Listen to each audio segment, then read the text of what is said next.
తాకట్లో ఉన్న మీ బంగారాన్ని విడిపించి ఆ రోజు ఆన్లైన్ రేటుకి కొంటాం. Sharma gold company. నమస్కారం గురుగారు. నమస్తే అమ్మ.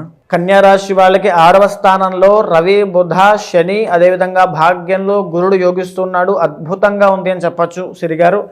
కన్యా రాశి వాళ్ళకి ఈ మాసం అంతా కూడా అద్భుతమైన ఫలితాలు ఉంటాయి. అదేవిధంగా మరీ ముఖ్యంగా చూసుకుంటే ఫిబ్రవరి 13వ తారీఖు తరువాత నుంచి కన్యా రాశి వాళ్ళకి రాజయోగం పట్టబోతోంది. రవి, బుధ, శని అనేటువంటి 3 గ్రహాలు 6వ స్థానంలో యోగిస్తున్న కారణం చేత అనారోగ్య సమస్యలతో ఇప్పటి వరకు బాధపడే ప్రతి ఒక్కరికి కూడా ఉపశమనం కలుగుతుంది. అప్పుల బాధతో ఇబ్బంది పడే వాళ్ళకి డబ్బులు అందుతాయి, అప్పులు తీరిపోతాయి, రుణ బాధలు పోతాయి. తరువాత అన్ని తెలివితేటలుండి క్యాపబిలిటీ ఉండి మేము ఏవీ సంపాదించుకోలేదు, లేకపోతే మాకు సరైనటువంటి ఉద్యోగం లేదనుకునే వాళ్ళకి కూడా ఈ మాసంలో గవర్నమెంట్ జాబ్ ప్రయత్నం చేసేవాళ్ళు, కాంపిటేటివ్ ఎగ్జామ్స్ రాసే వాళ్ళందరికీ కూడా కాస్త ఆ యొక్క యోగాన్ని అందిపుచ్చుకునేటువంటి అవకాశాలు ఈ మాసంలో కనబడుతున్నాయి. కాబట్టి గవర్నమెంట్ జాబ్ కోసం ప్రయత్నం చేసే వాళ్ళందరూ కూడా ఇంకా మీ ఎఫర్ట్స్ పెంచండి. ఖచ్చితంగా గవర్నమెంట్ జాబ్ కొట్టేటువంటి యోగం కనబడుతోంది. రాజకీయ నాయకులకు కూడా అద్భుతమైనటువంటి యోగం కనబడుతోంది. అదేవిధంగా భాగ్యస్థానంలో గురుడు కాబట్టి వడ్డీ వ్యాపారం చేసే వాళ్ళకి లేదా ఇండిపెండెంట్గా ఏదో ఒక వ్యాపారం చేసుకుని బ్రతికే వాళ్ళందరికీ కూడా అద్భుతమైన యోగము, పితృ ఆస్తి రావడం వల్ల అద్భుతంగా అనుభవించేటువంటి యోగం కనబడుతోంది. శుభకార్యాలు చేసుకునే ప్రయత్నం చేస్తారు. శుభకార్యాలు జరిగినా జరుగుతాయి. అదేవిధంగా సరదాగా ఈ మాసం అంతా కూడా ఎంతో సరదాగా గడిపేటువంటి సూచనలు కనబడుతున్నాయి.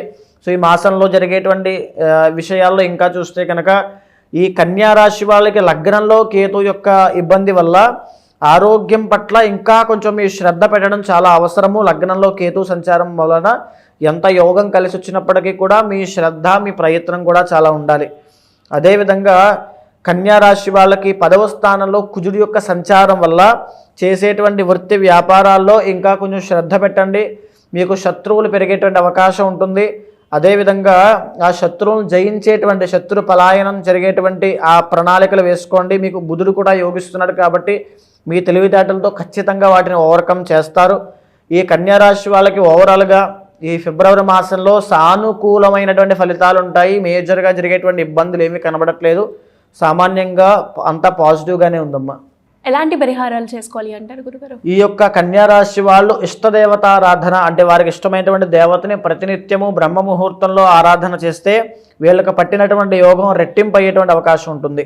జాతకరీత్యా ఎలాంటి సమస్యలు ఎదుర్కొన్నా సమస్యలను పరిష్కరించుకోవడానికి మిమ్మల్ని అప్రోచ్ అవ్వాలి, జాతకం చూపించుకోవాలి అనుకునే వాళ్ళు మిమ్మల్ని ఏ రకంగా అప్రోచ్ అయ్యే ఛాన్స్ ఉందంటారు గురుగారు? తప్పకుండా అండి. ఎందుచేత అండి, ఇప్పుడు దాకా మనం మాట్లాడుకున్నది, మీరు విన్నది ఇవన్నీ కూడా గోచారపరంగా, జ్యోతిష్శాస్త్రపరంగా అంచనా వేసినటువంటివి. ఇది రాశిపరంగా మీ యొక్క జన్మజాతకంలో చంద్రుడు ఏ రాశిలో ఉంటే అది మీ జన్మరాశి అవుతుంది. కాబట్టి ఆ జన్మరాశి పరంగా గ్రహ సంచారం ఆధారంగా చేసుకుని గోచారం ఎలా ఉండబోతుందని చెప్పేటువంటి ఫలితాలు ఇవన్నీ కూడా. ఇవన్నీ మీ జీవితం మీద ఒక 40 నుంచి 50% మాత్రమే పనిచేస్తాయి. మిగిలిన 50%లో మీ ఇంటర్నల్ జాతకము, మీ ప్రయత్న బలము, మీ సంకల్ప శక్తి ఇవన్నీ కూడా క్యాలిక్యులేట్ చేసుకోవాలి. ఒక జాతకం చెప్పడము అంటే కేవలం గ్రహగతులను మాత్రమే ఆధారంగా చేసుకుని ఇలా ఉండబోతోంది, ఇలా ఉండబోతోంది అని చెప్పడమే కాదు.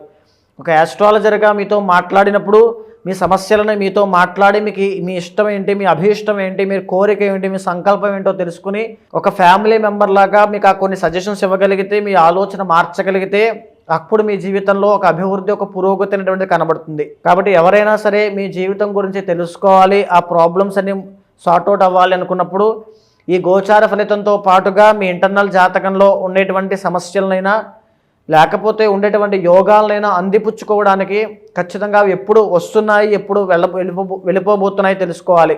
ఎప్పుడైతే ఆ జాతక దోషాలు ఉన్నాయో వాటికి సంబంధించి కొన్ని పూజలు నిర్వహించడం వల్ల ఆ శాంతి అనేటువంటి ఒక సైంటిఫికల్ ప్రక్రియ, ఇది సైంటిఫికల్గా కూడా ప్రూవ్ అయ్యింది.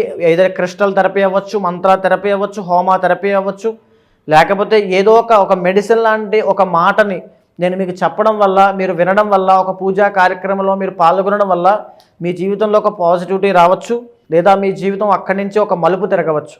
కాబట్టి ఎవరైనా సరే మాట్లాడాలి, జాతకం చూడాలి అనుకున్నప్పుడు ఖచ్చితంగా కింద కనిపించేటువంటి నెంబర్కి కాంటాక్ట్ అవ్వండి. మా వాళ్ళు తప్పకుండా మీకు పూర్తి డీటెయిల్స్ అన్నీ కూడా అందిస్తారు. ధన్యవాదాలు గురుగారు. నమస్తే అమ్మా.